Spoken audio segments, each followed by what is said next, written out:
Good evening. Wow, that was lousy. Good evening. Good evening. For all those who are standing in the back, there are seats in the Catholic section over here, so why don't you come up here? Come. I don't bite. Come. I'm thrilled to be here and just to share a little bit about myself and share the faith with you, but also hear from you as well. So it's a wonderful thing to see so many of you here today. I said it, now they're coming. I said at my installation that young people, young adults like yourselves and young people have a very special place in my heart. And so to be among you and with you tonight is very, very special to me. I did a lot of work with young adults in Philadelphia as a priest. Many of them, I call them my young adults, were actually at my installation.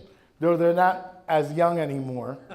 You know, they're like 40-year-old, 45-year-old young adults. What's the official young adult cutoff?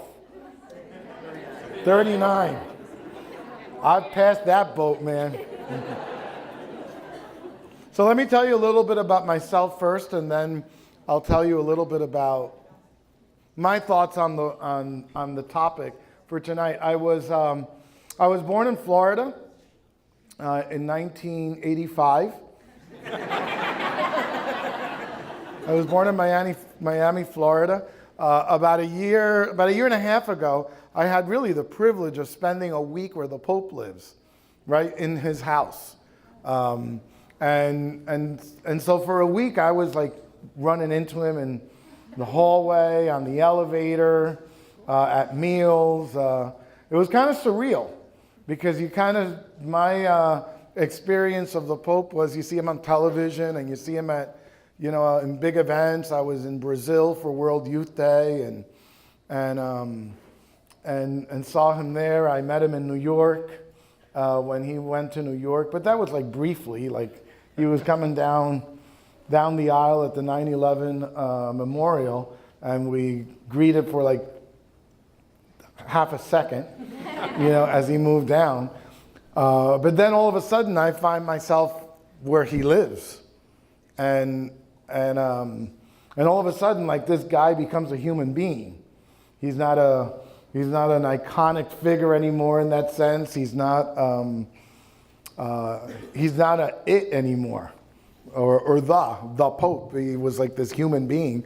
And one afternoon, we had celebrated Mass. I needed to celebrate Mass on a Sunday, so I said I heard that he was celebrating Mass at the St. Peter's Square. There's always something going on there, and I didn't really know what was going on. But as a bishop, you just like walk in. You just walk in, and I got vestments, and there I was, and I took a picture with him after the Mass, and then I'm standing in the lobby, and he like comes down the stairs unaccompanied, and comes over. I was with another archbishop from the United States, and we start talking, and he comes over and stands there and starts talking in Spanish, and he says to me, "So you speak Spanish really well. Where are you from?" And I said, "Well, my parents are from Cuba." He says, "Oh, I was in Cuba, beautiful Cuba." Says, "So where in Cuba, where were you born in Cuba?" And I said, "Well, Your Holiness, I actually wasn't born in Cuba, sort of. I said I was made in Cuba." and I was unpackaged in Miami. So he loved that, so about 3 days later, I'm getting on the elevator to go down to a meal. Their meal is called pranzo. It's in the afternoon. That's their main meal. And so the elevator opens up, and there is himself standing on the corner. And it's like, there he is in all his white splendor. And I walk in, and he says, "Here comes the Cuban one. Made in Cuba and unpackaged in Miami." And then I said, "Your Holiness, how you remembered? That was like 4 days earlier." And he said, "How could I ever forget?" And that's probably why I'm in Cleveland right now. But I'm thrilled to be in Cleveland. I was ordained a priest. I went to school in Jersey, Seton Hall, Montclair State, studied clinical psych, worked a little bit in that area, especially when I was in the seminary. That was my summers. Worked in an outpatient psychiatric clinic in New York City. And then I was ordained a priest for Philadelphia. And I spent, I think, a total of about 30 years in Philadelphia. 24 of those years in ordained ministry. And then I did everything there, from parochial vicar to diocesan administrator, founded a center for evangelization in the city of Philadelphia, lived in the inner city most of that time in really tough areas. I taught at LaSalle University for about 11 years. And then I was made a pastor of my first parish in the city of Philadelphia, in an area that was changing demographically. I was there for about 8 years. And then I was made pastor of my second parish in a borough outside of Philadelphia called Westchester, Pennsylvania. I was there about 3.5 years when the Tuesday after Memorial Day, 2012, I had flown down to Florida to see my mom, who was in the hospital, had gotten pretty sick, and then she got better. But as I landed, when the plane landed, I put my phone on, and there was a text from my business manager in the parish where I was pastor. And it was a single number, a 202 number. And so I called her, and I said, "You texted me this number, what's that all about?" And she said, "Well, a bishop from Washington called you and said that you were to call him immediately." I says, "Well, who would that be?" And he says, "Well, it was some guy named Nuncio." Well, in the Catholic Church, the apostolic nuncio is the Pope's representative in a country. And he would be the one who calls. So I got in the car, my brother picks me up. This guy calls me on the cell phone again. He asked me if I was alone, and I said, "No, I'm in a car." And he says, "Can you speak alone?" He says, "I just told you, I'm in a car, and I'm not alone." Like, which word didn't you understand? So I had to pull over, and I was started walking up the shoulder of 595 outside of Fort Lauderdale. And the guy says to me, "I have very happy news for you. The Holy Father has named you a bishop of Rockville Center. Do you accept?" And I said, "You're kidding me." I actually said, "What?" And he said, "A bishop." And I said, "Where's Rockville Center?" And he said, "Well, Long Island. Do you know Long Island?" I says, "Well, yeah, I grew up not far from there." He says, "Wow." And he says, "Well, do you accept?" And I said, "Well, can I call you back?" And he didn't like that. He said, "Call me back?" He says, "You do that soon." So I called him back a little later. And then he says, "They always tell you, well, don't tell anybody." I said, "That's great." So that's how I became a bishop in 2012. And I left then Pennsylvania, where I had spent close to 30 years. And I ended up in Rockville Center, the Diocese of Rockville Center, which is Long Island. And I was the Episcopal Vicar of the Eastern Vicariate, which was basically half the island all the way out to Montauk on one side, Orient Point on the other, if you know that area, until June 24th. I had just celebrated Mass in a parish in Long Beach, and I'm in the sacristy and the phone rings again. Never answer your phone. And the phone rings again, and now it's the next Archbishop, the French guy, Archbishop Christophe Pierre, super nice guy. And we speak in Spanish because he was in Mexico for 8 years. He was in Cuba for 3. Really a great guy. And he says, they must take it in a class, Are you alone? He says, here it comes again. And I said, "No, I'm not alone. I'm surrounded by people. I just finished Says, you need to go somewhere where you're alone. And I says, here it comes. Where am I going now? And he says, you ever been to Cleveland? And I says, Cleveland? He says, I've never been to Ohio.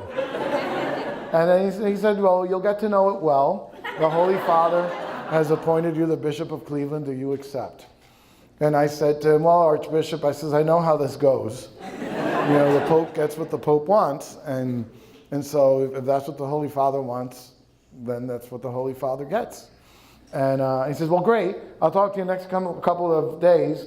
I'm about to board a plane. Click. That's it.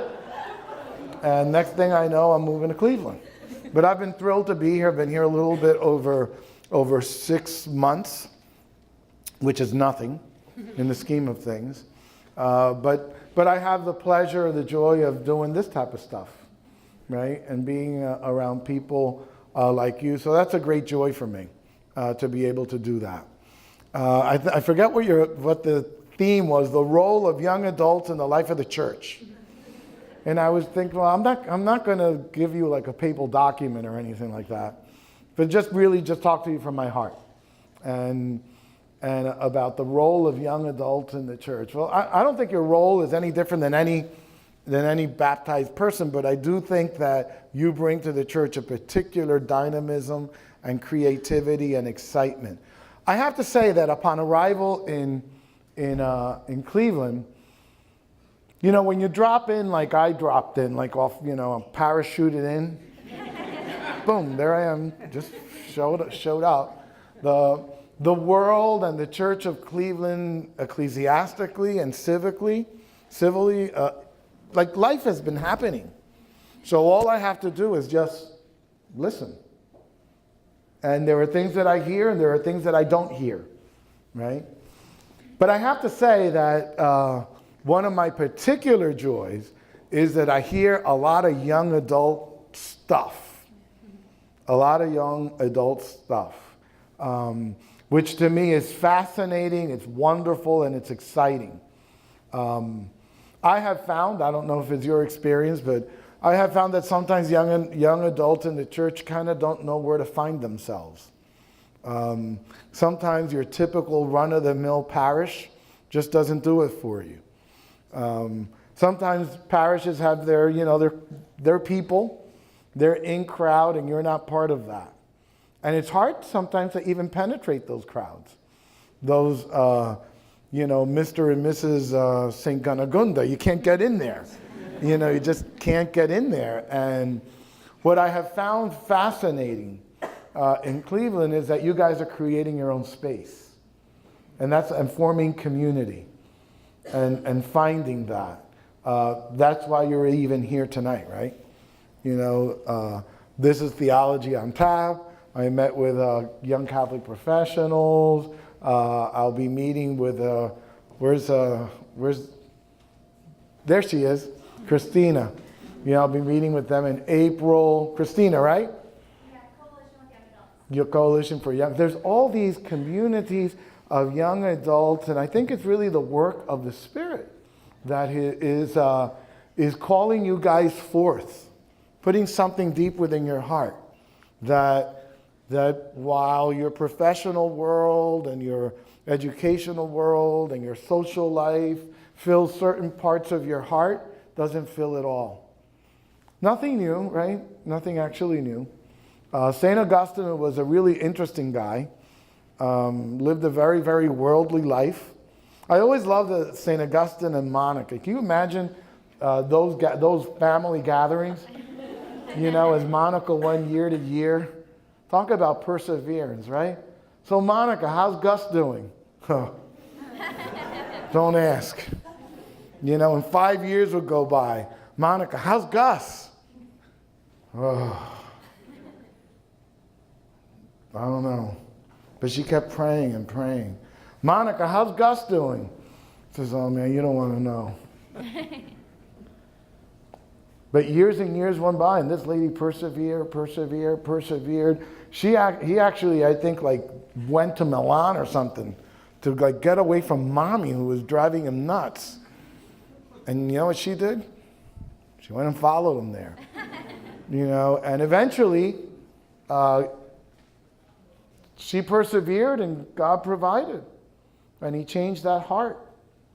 And this guy went from being a pretty worldly, even sinful guy, to being a very holy man. And today we recognize him in the church and outside the church as a powerful figure in history. And one of his own convictions, which I've always held close to my own heart, especially from where it came from, coming from him. He said, and I'm sure you've heard it before, the human heart was made for God and it will be restless until it finds its rest in God.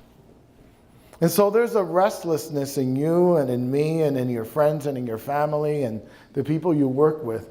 There's a restlessness there. And I think as a community of young adults, there is a restlessness in you. You wouldn't be here tonight if it wasn't because there's something tugging deep within your spirit. And the first thing I would say is encounter that. Encounter that which is happening deep inside you that moved you to be here tonight. Whatever that might be, it's in here. If not, you wouldn't have spent your time after a day of work, right? Or you would have stayed over there, right? You didn't have to come in here. But there's something inside of you that's yearning, searching. Engage that, encounter that. So that's the first thing that I would say to you as a community of young adults, of which I kind of consider myself. I'm not 70 yet. I'm on the younger end of the spectrum of bishops. So encounter that, engage that. The other thing I would say is be present. Be present.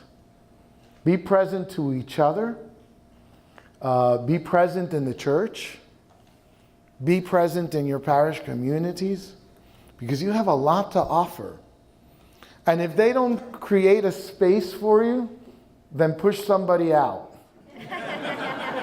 and make your space. But be present in your communities, in your parish communities, somehow and some way, because you have a lot to offer and a lot to give.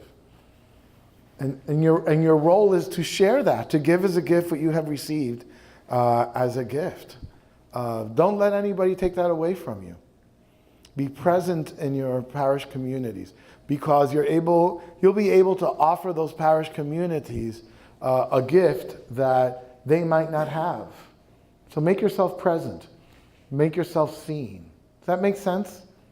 Make yourself present. Make yourself seen.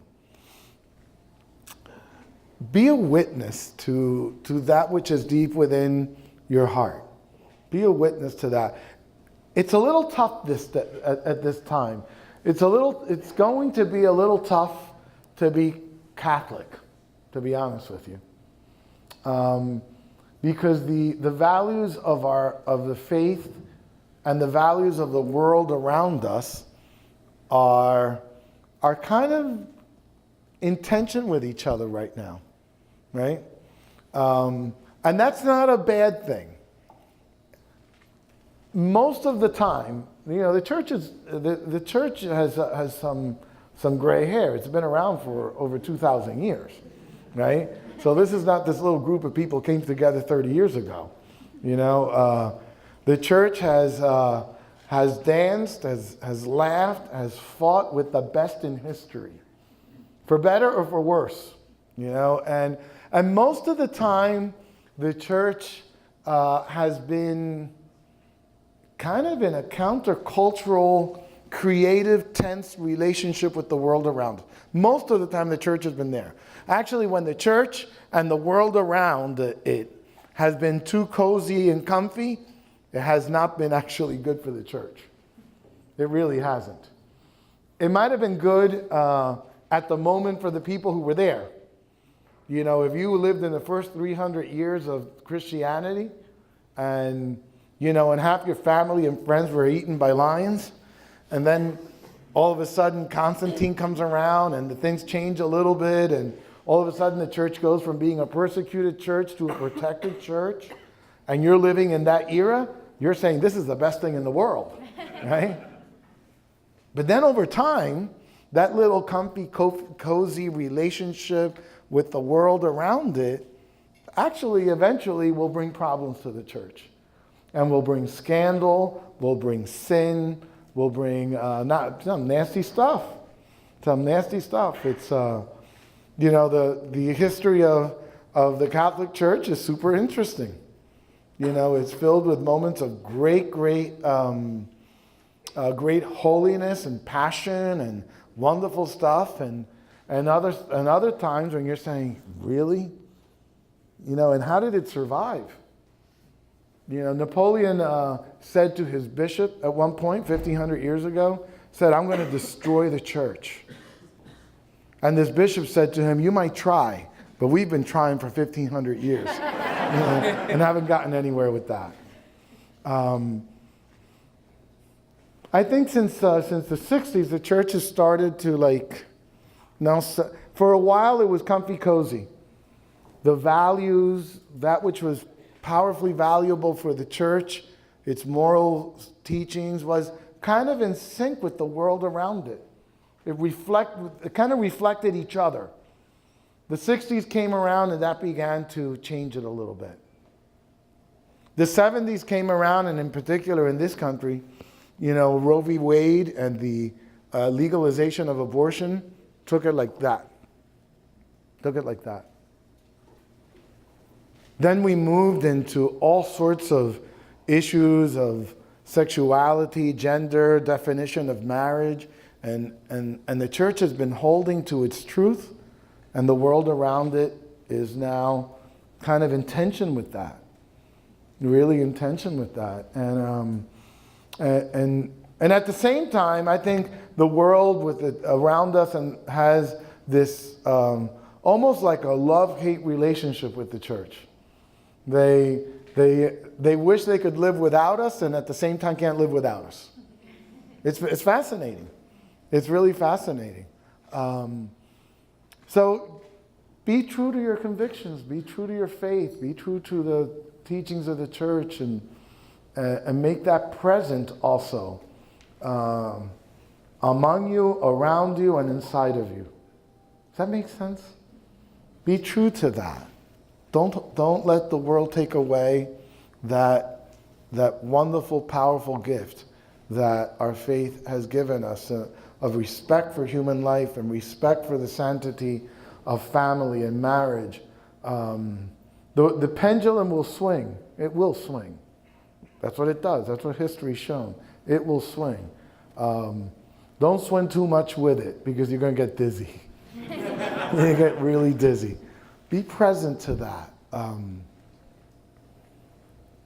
Be prayerful. Be prayerful. Encounter the Lord in your prayer, because He wants to encounter you. Now,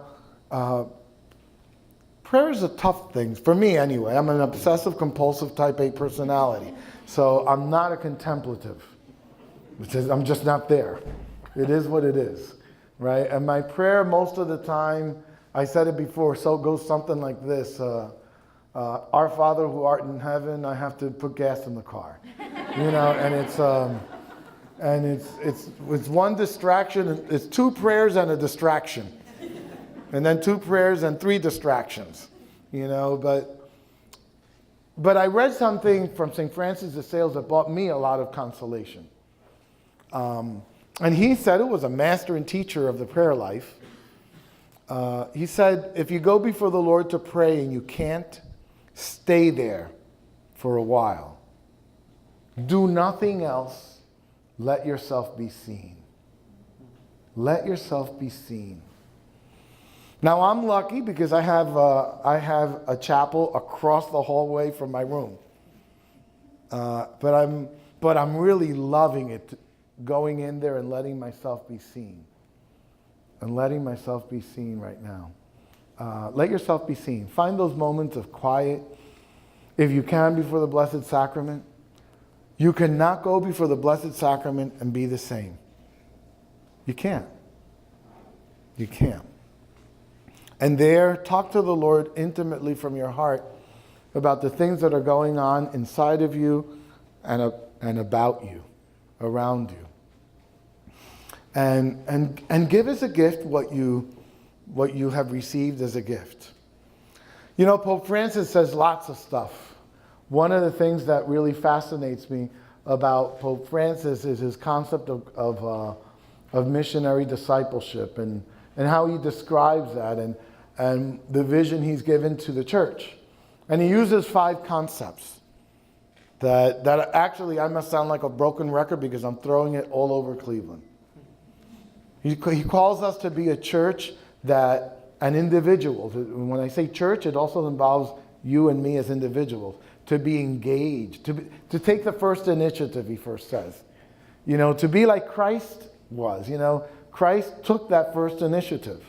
He met people where they were. He went to them, right? He went to Matthew, and he met Matthew where he was at the tax collector's table.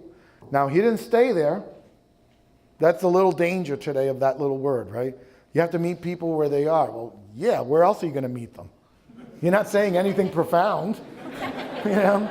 Of course you're going to meet with them where they are. If you don't meet them where they are, then you're not going to meet them at all because you're going to be someplace else. So, yeah. What else, Einstein? You know, it's like, yeah, of course you meet them where they are. It's what you meet them where they are with that is the question. When you go and meet them where they are, because there's no other place to meet anybody than where they are. What's your name? Melissa. Melissa? Melissa. I could only meet Melissa here right now. She's not anyplace else. So if I'm going to meet Melissa, it has to be here. What I meet her with is another question, right? And he met people where they are with an invitation to engage the truth. He called it the kingdom. And so he met Matthew at the tax collector's table. Now, he didn't sit next to Matthew and start robbing people blind like he was doing, right? That's not what he did. He said to Matthew, come and follow me. And by the way, Matthew, you need to leave the table. It's not a good place to be. Not a good place to be. And constantly, Jesus, every time he encounters someone, as he encountered you and encountered me, there is the challenge to leave something behind. We try to skirt that, right? You know, Jesus meets a paralytic guy as this wonderful story where Jesus he takes the initiative, right? There's this guy over there screaming, Jesus, son of, have mercy. So this guy's been by a pool for 37 years. Been a paralytic. You know that story. And he goes to this guy and he kind of asks what at first instance could appear like a dumb question. Right? This guy is a paralytic. He's screaming for help. And Jesus asked him what? You remember? Do you want to be healed? Yeah. What type of question is that? No, I'd like to stay here for the next 37 years. It's like somebody falling off a ship and they're screaming, help me, help me. And you go there and you say, you want to be saved? He says, no, I'd just like to float around here for the rest of eternity and possibly drown. What do you think I'm saying, calling out for help? But Jesus asked this question because he also knows, as a good psychologist, that you could lead a horse to water, but you can't make him drink, right? And so he wants this guy to take ownership of where he is and say, yeah, you know what? I do want to walk. I do, but that's not the answer he got. You know what the paralytic did? He started singing his little sad song. He took out the violin. I've been here for 37 years, and all these people, they don't let me get into that powerful pool of healing. It's their fault. It's their fault. And that's where Jesus says, you want to be healed? He didn't say yes. He started talking about what everybody else was not doing for him. What did Jesus say to him? He says, listen, if you want to walk, just get up and walk, all right? Pick up your mat and walk and stop whining. And stop whining. He empowered this guy and called him, and just, but you have to leave this spot. You can't stay there. Nothing new, right? Every step of our developmental journey has always involved leaving something behind, right? And we started life that way. For 9 months, 8 or 9 months, we were in there in our mother's womb just having a nice old time, right? Just floating around. You know, we had a constant source of nutrition, climate control, right? Why leave there? Why leave there? Why would you not leave there? And then the way we left wasn't the most comforting way, right? They say it's painful for the mom. I could imagine the poor kid being popped out of there. You know, and I don't know what they do now because I haven't experienced that and won't.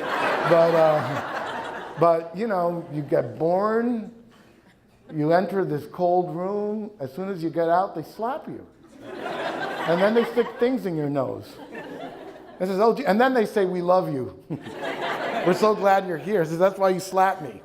You know, maybe they don't do it anymore. Maybe they're nicer now. You know, but if you didn't leave the womb, actually you would die. Right? At a certain point, you would just die. So you have to leave that. So there's always something that needs to be left behind. It is what it is. It's part of growth. It's part of growth. The Lord takes the first initiative with you and with me. He wants to encounter you and I. He takes that first initiative.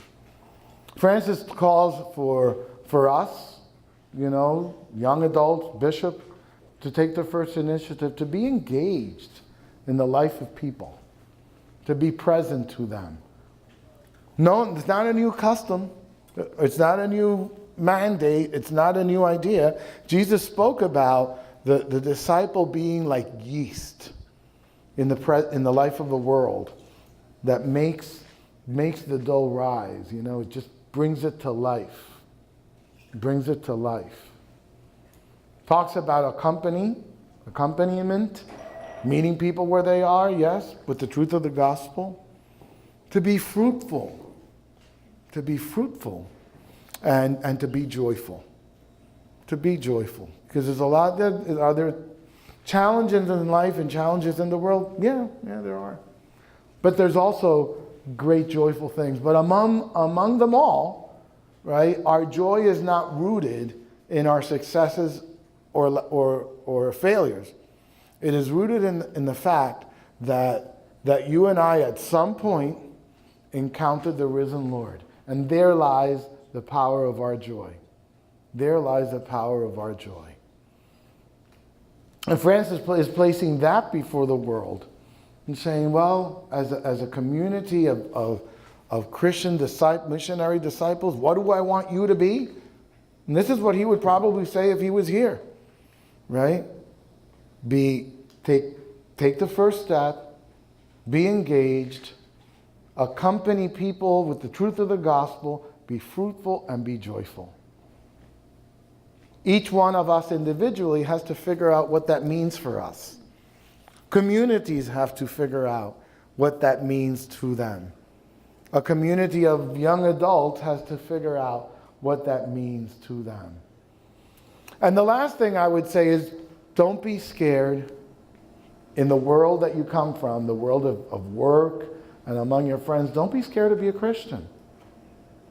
You know, there is a value in the United States that isn't good. You know, it really isn't good. We're kind of taught in the United States to not speak about two things. What are they? I didn't even have to tell you. Right? Within seconds, you knew what it was. Politics, it might be wise. Our faith,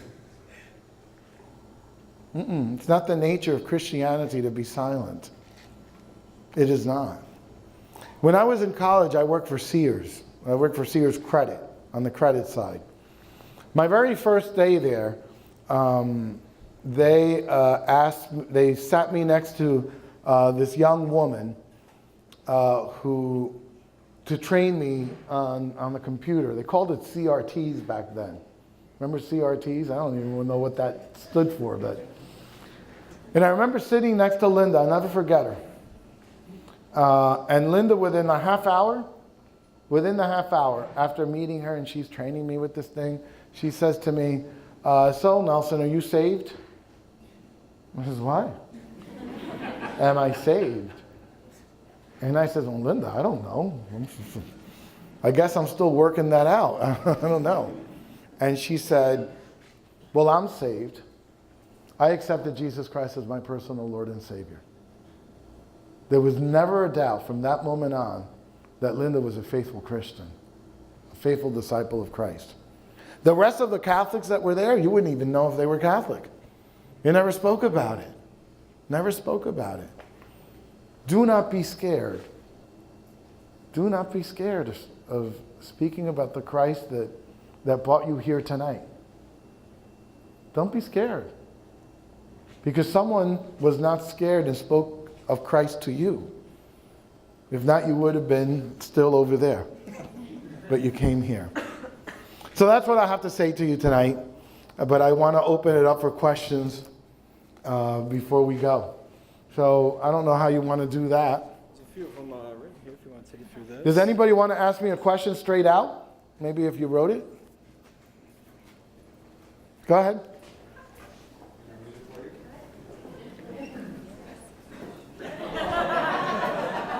She can't read?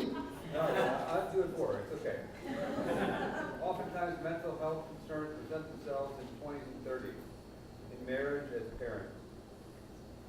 God the Father is a healer, but can we speak to the responsible attention to these concerns? Appropriate responses beyond just pray about it. Right. Depends what you mean by mental health, but the fact is that, we all have our stories, right? We all have our stories. And we all have our stories to tell. And sometimes our stories are happy, sometimes they're sad. And we have our pains, and we have our hurts, right? It's not enough sometimes to just pray through things either, because we are complex human beings. We're physical, and we're emotional, and we're social, and we're spiritual, and we're intellectual, but we are all those things at the same time. Does that make sense? We can't separate one from the other. If you have a migraine, don't try to pray the rosary. It's going to make your migraine maybe worse. If you're a diabetic, communion is good, but make sure you take your insulin. That's a balanced approach. If you're depressed and you're struggling with depression, which has a cognitive aspect, but also has a biochemical aspect in the body, make sure you take care of that. Praying your way through a mental health issue, that's like being a diabetic and trying to pray your way through that and saying, I'm not going to take whatever I need to take to balance that out. So it's a matter of balance and seeking the gifts that God has placed at our disposal to deal with our physical life, our emotional life, our social life. Does that make sense? It's a matter of using the tools that God has placed in our midst. If you go to a psychologist, make sure that they're a good psychologist and a good psychiatrist, and that they will also respect your own values, because that's also part of who we are. That's also part of who we are. Any other questions before I go to another one here? Let's see. With the recent changes in the Office of Catholic Schools, what is your vision for your schools? What characteristics are you looking for in your new superintendent? Catholic education in this country is, there's a whole conversation going on nationally with Catholic education. Everybody recognizes that Catholic education is a powerful gift to the world. A powerful gift to the world. Incredible. I've been visiting schools on Long Island, in Cleveland. In Cleveland, I want to see if you're awake. That's my question. Oh, that's your question. And it's been beautiful. You know, I've been to high schools and grammar schools and city schools, suburban schools. The gift that they give to the wider community, I think the wider Cleveland world would be impoverished if it wasn't for the presence of our Catholic schools. I think we're trying to understand today across the country, what does that actually mean, right? Because we're still functioning with our Catholic schools and structure like we did in 1960 and 1970. And that might not be directly applicable today, structurally. So there's all sorts of trying to understand what that actually means. What I would be looking for in leadership is for people in that world, that aspect of the world of the church, to reflect and be a leader as to answer this question. Where are we today in Catholic education in the Church of Cleveland, and where do we need to be 5 years from now? And how do we get there? And to that end, there's actually a group that's now beginning to think about that and talk about that. It's way too early for me to be doing strategic plans. But I am bringing together groups, I'm calling them think tanks. And their role is to begin to think, to think about things. That's one of them. That's now, that train has already left the station. Right? Another one has to do with how do we support and strengthen parishes whose mission is not done, but they can't support themselves completely, because they're in poorer areas. How does the wider Church of Cleveland support those parish missions? That's another group that's going to come together and begin to think and to pray and talk about that.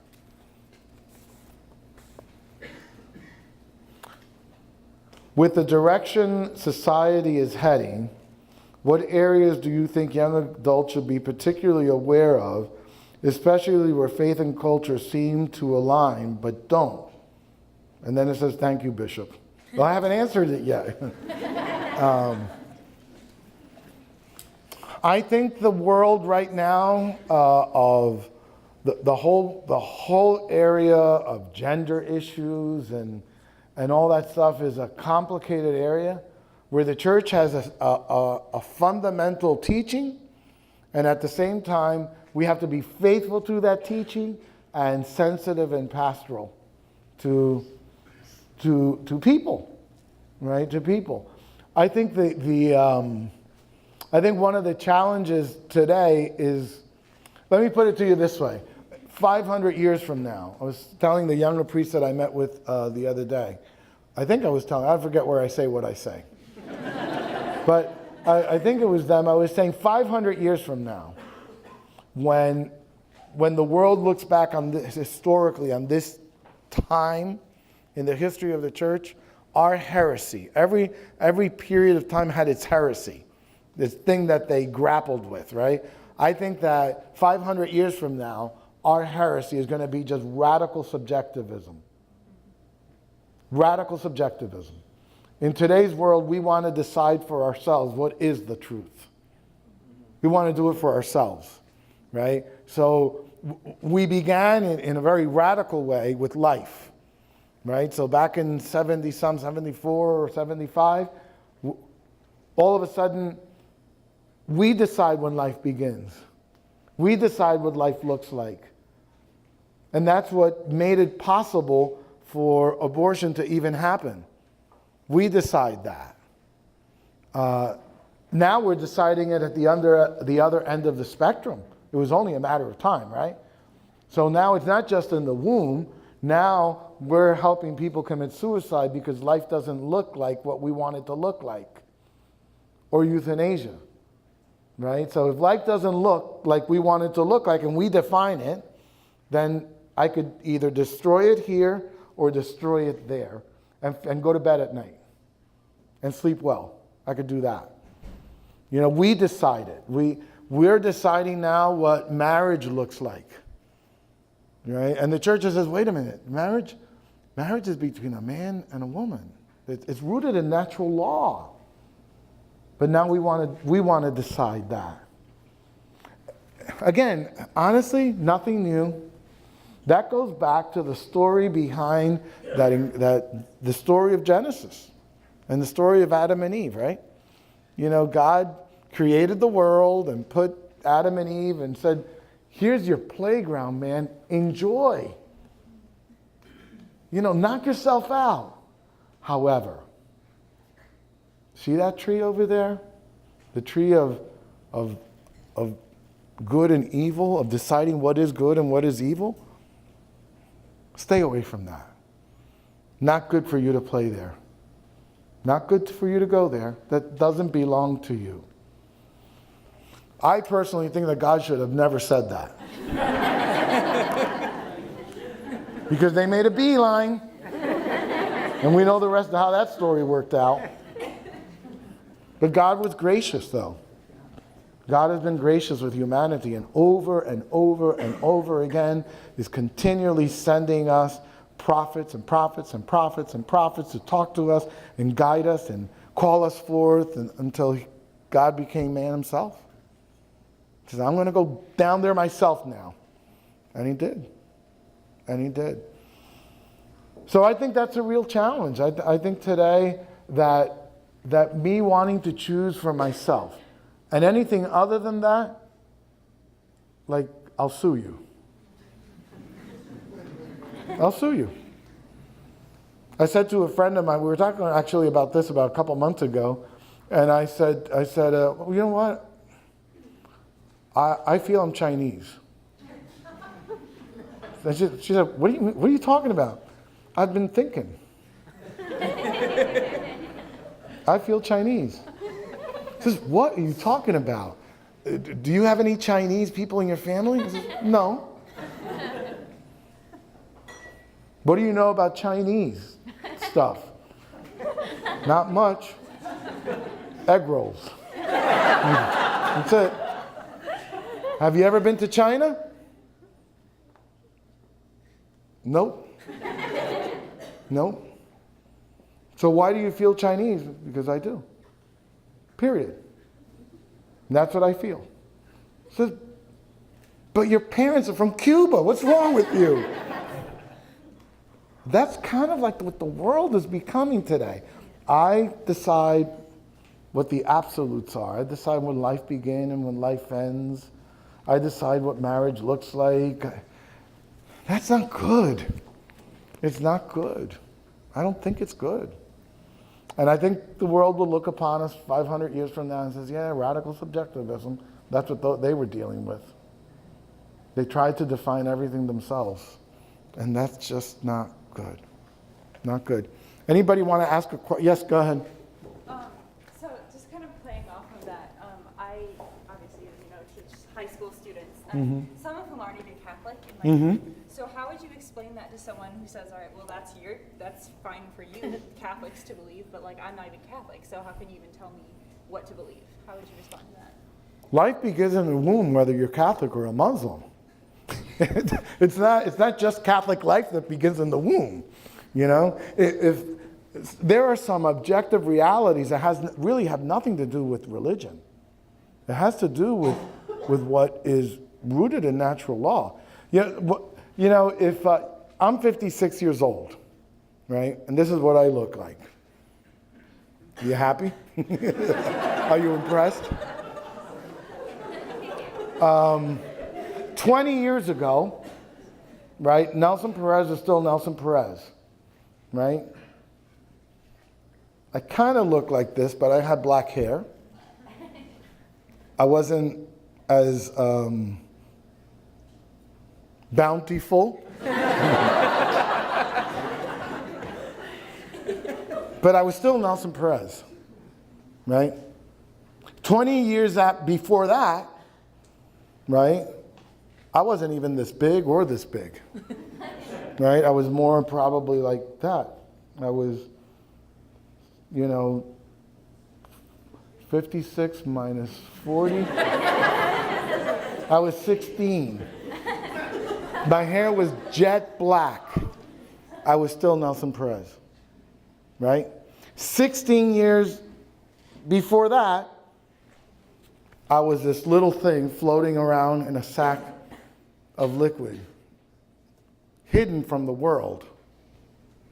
It was still Nelson Perez, right? And 8 months before that, I was probably a speck. Yeah, nothing. I was like little nothing. I didn't even have hair, right? Who was that? It was Nelson Perez, right? That has nothing to do with religion. That has to do religion is what the Catholic faith is saying. I have to respect what is. We didn't create that. We have to respect the reality of life that I didn't create. And it's not for me to mess around with. I don't think that's Catholic or Muslim or even atheist teachings. I think that's rooted in nature itself. Somebody over here had risen. Yes, sir. I have a question. You said earlier you called for us to get involved in the church. So something that St. Chris we just started this year was the youth group. And my wife and I are involved in it. And the question I have is, what advice would you give to help the youth find a way out of the distractions that are now given in this world? The idea of, I get to choose. I have this cell phone that gives me everything I want immediately, where when I go and I pray or I go to church, I don't see that immediate effect. And therefore, what purpose does this have for me? That's the advice. What advice do you give to help show the faith that obviously we all have? We were all called to be here tonight. How do we show that to the youth that we're trying to help? Share what's in your heart. Share why you're here. Help them to encounter Christ in their lives and let then Christ do the rest. Help them to encounter Christ in their lives. Create the spaces for that to happen. And try to give them what nurtures and feeds their soul, because that's what they're not getting in all the other stuff. Kids don't need to come to church to go bowling. It's good to go bowling together, absolutely, right? But they could go bowling on their own. They could do that on their own. They don't need you to do that. Give them what they're not getting on their own. But they're not getting, find what that is. At the end, it's encounter. It's really about encountering the presence of God in their lives, helping them recognize that. That's what's going to inflame their hearts, right? But it also involves listening to where they are. I think the paradigm to the answer to that question comes to us in that wonderful story of Jesus and the disciples of Emmaus. It's an interesting story. These guys are down and out, and they're walking back from where they came, and they're talking. They're in conversation. And Jesus begins to walk with them, and before he says anything to them, before he gives them the Bible study lesson, he asks them what they're talking about. He says, "What are you talking about? What are you talking about?" And they were a little miffed. They said, "What, are you blind? Where have you been?" And he says, "Are you the only one doesn't know the things that happened?" And he pushes them a little bit more. He says, "What sort of things?" And then they start, comes right out. And then he begins to connect the things that occurred with the hand of God in those things. Something happened in their heart that later on they talked about how weren't our hearts burning as he talked to us on the way. And they didn't even know who he was on the way. Does that make sense? You know, he listened to where they were talking about. I had an experience one day. It was a Sunday in a parish that I lived in. It was in dead inner city Philadelphia, tough area, inner city Philadelphia. And life in the summer in inner city Philadelphia is lived on the outside because it's hot. So people live on the steps. And so that Sunday afternoon, I was living life on the steps. And across the street, there was a school. And there was a group of kids that were playing handball against the wall, right? At the same time, over on the other corner, a group from an evangelical church had set up their shop. Big, giant speakers, right? And they were playing music, and then they were preaching. Now, I admired them because they were doing what maybe we should be doing in some way, shape, or form, right? You know, they were being very visibly present. However, to me, it was about technique, right? It was about technique. So I got these kids playing handball against the wall and really not paying attention to this group over there saying then that you need to accept Jesus and Jesus is the way and Jesus this and Jesus that. And they're not even listening to them. And it was just loud religious noises. But they just kept playing handball. And then I'm looking at this thing and says, I wonder what Jesus would do. Like if Jesus was in this scene, what would he do? Would he go over there and start, No, I think Jesus would have gone over there and he would have sat against the fence and watched them play handball. And at some point, after a while, he would have said something like, the kingdom of God is like a game of handball. That's what he would have said. But he would have been there for a while. We're too impatient. We want things to be quick. We want to go to the, a 3-day retreat and you get religious conversion in 3 days. The more you cry, the better. Right? So you ask, I don't know here because I just don't know, but in Philly, how was the retreat this weekend? Oh yeah, it was great. Everybody was crying. That's the external, that, all right, now it happened. I think Jesus would kind of just sit around and hang around for a while. Walk with them. And then somewhere along the line, he would make the connection between handball and the kingdom of God. And then those kids would go, really? Wow. Because that's what happened to him, right? They would say, wow, never thought of that. Takes a little time. Any other question? Yes? I just want to say first thank you for being here. You're welcome. I love being here. Yeah, and for devoting your life to service. Thank you. That's really admirable. Mm-hmm. I think a lot of what's going on in the world is that there's not a lot of harmony. And you spoke about kind of like this absolutism that some people have, but people also see Catholic Christians as having that same kind of absolute. We don't absolute as well, and we could argue back and forth all day whether or not our absolute is right or whether or not their absolute is right, but really we all need to kind of live in harmony.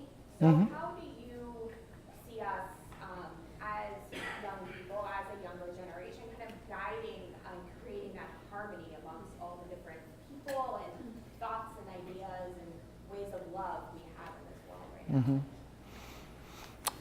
Well, I think part of that answer is